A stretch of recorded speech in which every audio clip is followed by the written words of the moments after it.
أعوذ بالله من الشيطان الرجيم. بسم الله الرحمن الرحيم. وأتموا الحج والعمرة لله فإن أحصرتم فما استيسر من الهدي ولا تحلقوا رؤوسكم حتى يبلغ الهدي محله فمن كان منكم مريضا أو به أذى من رأسه ففدية من صيام أو صدقة أو نسک واتموا اور پورا کرو الحج حج کو والعمرہ اور عمرہ کو للہ اللہ کے لیے، یعنی حج اور عمرہ دو باتیں یہاں پہ آ گئی ہے۔ ایک تو یہ ہے کہ حج اور عمرے کا ارادہ کرو یا ایسے شروع کرو تو وہ پورا کرو، درمیان میں نہیں چھوڑو۔ اور نیت کیا ہونی چاہیے؟ للہ اللہ کے لیے۔ فَإِن پھر اگر صرف تم روک دیے جاؤ، جیسا کہ صلح حدیبیہ کے موقع پہ ہوا تھا کہ نبی کریم صلی اللہ علیہ وسلم ان کے اصحاب جو ہے رجب کے مہینے میں عمرے کے لیے گئے اور وہاں پر روک دیے گئے، اور وہ کفار مکہ نے ان کو اس وقت عمرہ نہیں کرنے دیا اور کہا کہ اگلے سال آؤ۔ تو یہ زیادتی انہوں نے کی، اگرچہ عمرے کے لیے کسی کو روکا نہیں جاتا تھا اس زمانے میں، لیکن اللہ تعالیٰ نے یہ بیان فرمایا ہے کہ اگر تم روک دیے جاؤ تو پھر کیا کرو؟ فما تو جو استعی سرا میسر آئے من الحد، یہ قربانی میں سے، یعنی جو قربانی بھی پھر تم میں میسر آئے اور تم نے قربانی کر دینی ہے۔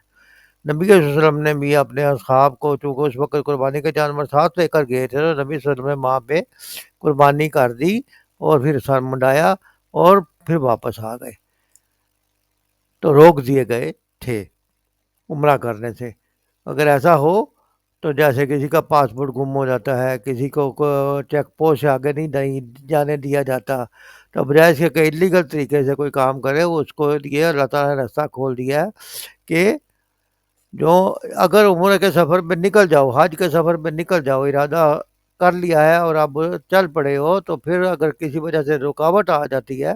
تو قربانی دے کر آپ نے کھول دیے جائیں احرام۔ ولا اور نہ تحلقو منڈاؤ رؤوسکم اپنے سر، حتیٰ یہاں تک کہ یبلغ پہنچ جائے الہدیہ قربانی محلہ اپنی جگہ، یعنی قربانی کر دی جائے اس کے بعد پھر اپنے سر مڈا لیے جائے۔ فمن پس جو کانا ہو منکم تم میں سے مریضاً بیمار، او یا بہی اس کے اذن کوئی تکلیف ہو، من راہ سے ہی اس کا سر، یعنی سر منڈانے کے میں کوئی رکاوٹ ہو جائے، کوئی بیمار ہوتا ہے، یا اللہ تعالیٰ شریعت جو ہے وہ مکمل طور پہ اپنے مسائل بیان کر رہی ہے اور تمام پاسبلٹی جو ہے وہ ڈسکس کی جا رہی ہیں کہ اگر کسی کے سر میں کوئی تکلیف ہے، کوئی بیمار ہے اور وہ سر نہیں منڈا سکتا تو وہ کیا کرے؟ ففدیۃ تو بدلہ ہے، من صیام اس کے لیے کیا؟ روزہ رکھے،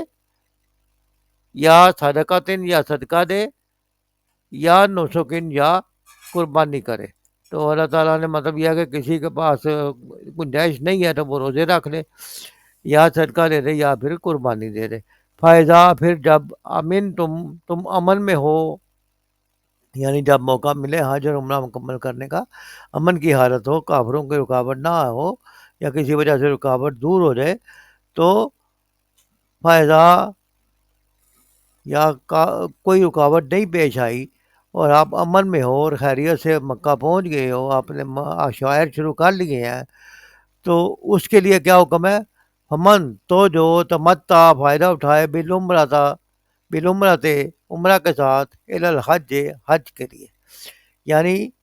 جب وہ حج کرنے کے لیے پہنچ گیا ہے تو پہلے حج تمتع جو ہے وہ یہی ہے کہ پہلے عمرہ کر لیا جاتا ہے اور پھر اس کے بعد احرام کھول دیا جاتا ہے، پھر حج کر دیا جاتا ہے۔ اور دوسرا طریقہ جو ہے وہ یہ ہے کہ عمرہ کرنے کے بعد احرام نہیں کھولا جاتا اور اس کو حج تک اسی احرام میں رہتے ہیں اور پھر حج کر دیتے ہیں۔ جو حج کے نزدیک پہنچتے ہیں وہ یہ والی سہولت کا فائدہ اٹھاتے ہیں، اور جو کافی دن پہلے پہنچ جاتے ہیں اسی دیر تک عمرے کی پابندیاں سے آزاد ہونے کے لیے آزاد ہو جاتے ہیں عمرہ کی احرام کھول کر۔ تو اللہ تعالیٰ نے دونوں سہولتیں جو ہیں وہ دی ہیں، اور شریعت سے دونوں ثابت ہے۔ فما تو جو طے سرا میسر آئے من الحد یہ قربانی سے، یعنی حج اور عمرہ جو ہے وہ امن کی حالت میں ہو تو حج اور عمرہ مکمل کرے اور پھر قربانی کرے۔ فمن پس جو لم یجد نہ پائے فصیام ہو تو روزہ رکھے، ثلاثت 3 ایام دن فی الحج حج میں، وسبتن اور ساتھ اذا رجعتم جب تم واپس آ جاؤ، تلک عشرۃ کاملہ یہ پورے 10 روزے ہوئے۔ اور یہ سہولت کس کے لیے ہے؟ ذالکا یہ لمن لیے ہے جو لم یکن نہ ہو اہلہ اس کے گھر والے حاضری موجود المسجد الحرام مسجد حرام، یہ سہولت ان کے لیے ہے جن کے گھر والے مسجد حرام کے قریب نہ ہو، یعنی جو باہر سے آنے والے لوگ ہیں ان کے لیے یہ سہولت ہے کہ 3 روزے وہاں پہ رکھیں اور باقی 7 روزے جو ہیں گھر واپس جا کر رکھ لیں، تو 10 پورے ہو گئے، ان کا دم ادا ہو گیا۔ واتقوا اور تم ڈرو اللہ سے، واتقوا اللہ اور اللہ سے ڈرو،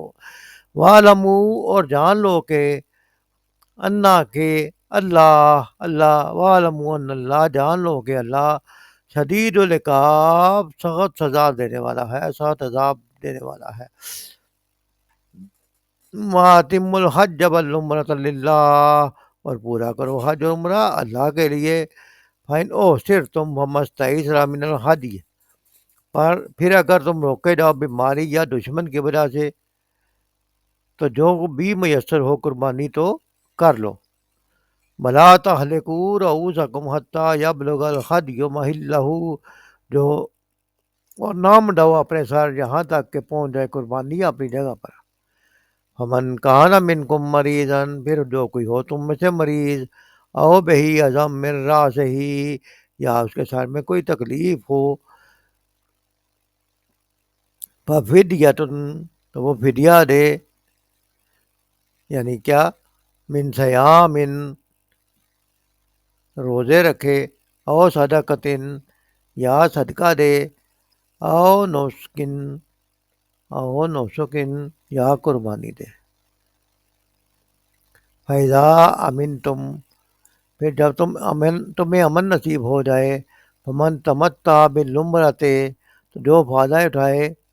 عمرہ کرنے کا، الی الحج حج کے آنے تک،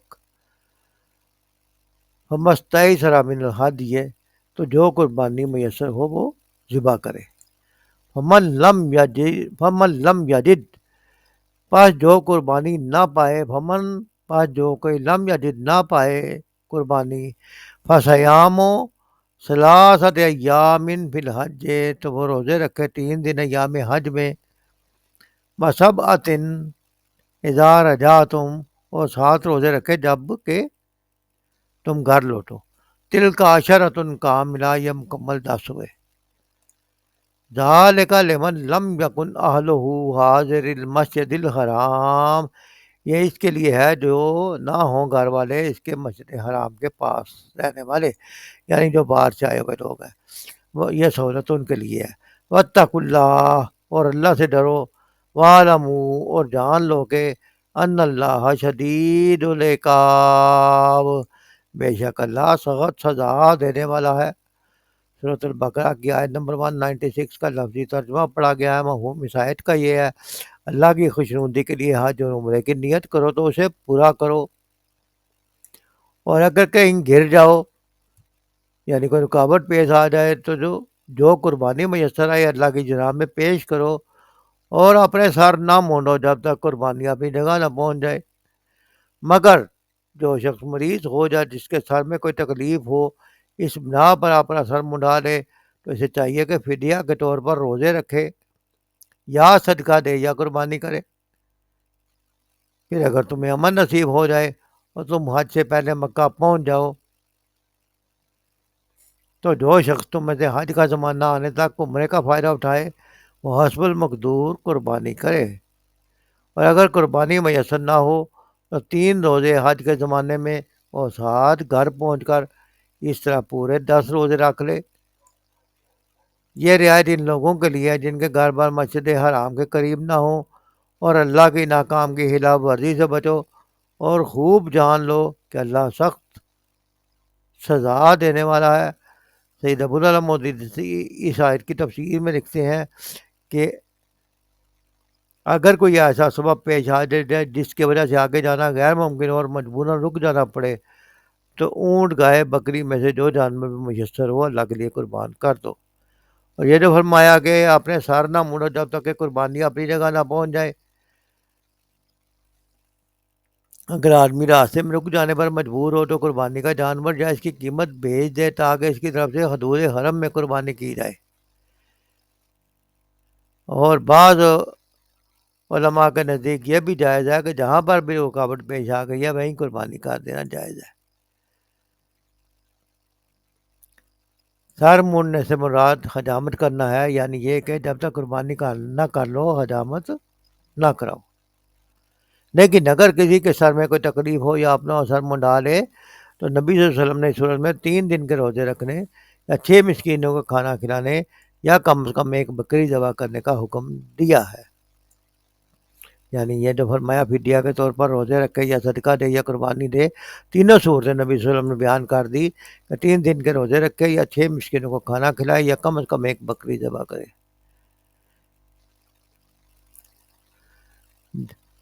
جب حج کے رکاوٹ دور ہو جاتی ہے، کیونکہ اس زمانے میں حج کا راستہ بہت ہی خطرناک ہوتا تھا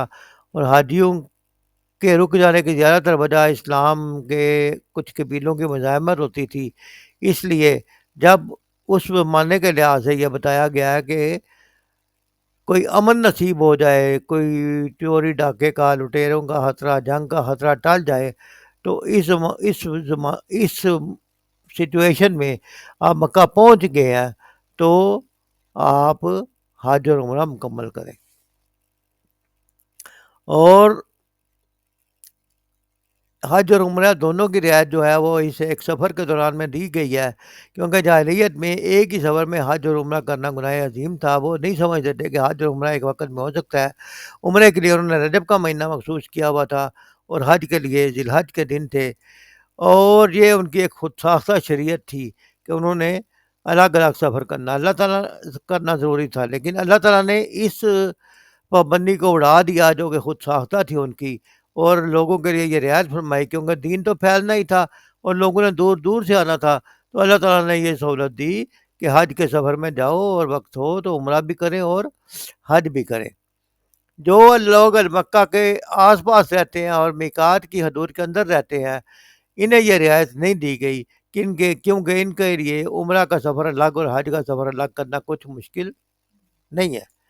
حج کا زمانہ آنے تک عمرے کا فائدہ اٹھانے سے مراد یہ ہے کہ آدمی عمرہ کر کے احرام کھول لے اور ان پابندیوں سے آزاد ہو جائے جو احرام کی حالت میں لگائی گئی ہیں۔ پھر جب حج کے دن آئے تو عصر نو اپنا احرام باندھ لے، اور یہ احرام مکہ سے ہی باندھا جائے گا، جبکہ عمرے کا احرام میقات سے باندھا جاتا ہے۔ اللہ تعالیٰ سے دعا ہے کہ اللہ تعالیٰ ہمیں دین کو صحیح طور پہ سمجھنے اور اس کے مطابق عمل کرنے اور اس کی روح کے مطابق اپنی زندگی گزارنے کی توفیق عطا فرمائے۔ وما علینا الا البلاغ۔